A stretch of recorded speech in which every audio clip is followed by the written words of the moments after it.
Engineering సీట్ల కౌన్సిలింగ్లో జరిగిన అవకతవకలపై రాష్ట్ర ప్రభుత్వం విచారణ చేపట్టాలని తెలంగాణ బీసీ విద్యార్థి సంఘం డిమాండ్ చేసింది.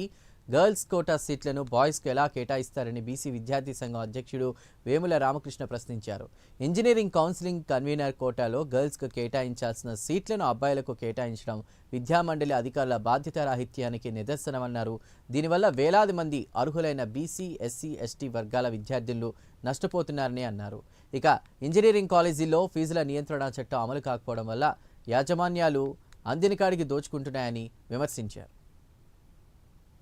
అవకతవకలను ఎంసెట్ కౌన్సిలింగ్ అవకతవకలను ఎంసెట్ కౌన్సిలింగ్ అవకతవకలను ఎంసెట్ కౌన్సిలింగ్ అవకతవకలను ఎంసెట్ కౌన్సిలింగ్ అవకతవకలను నియమించాలి.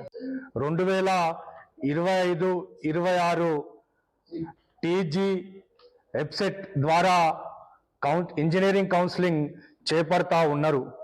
ఈ ఇంజనీరింగ్ కౌన్సిలింగ్ లో అనేకమైన అవకతవకలు జరిగాయి, అనేకమైన తారుమారు జరిగాయి.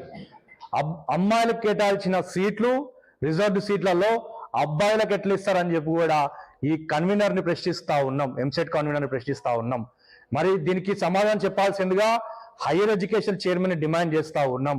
ఒక విద్యాశాఖ మంత్రి లేకపోవడం ద్వారా విద్యాపై పర్యవేక్షణ లేదు, అమ్మాయిలకు ఒక రిజర్వేషన్ కేటగిరీ పాటించడం లేదు, రూల్ ఆఫ్ రిజర్వేషన్ లేదు.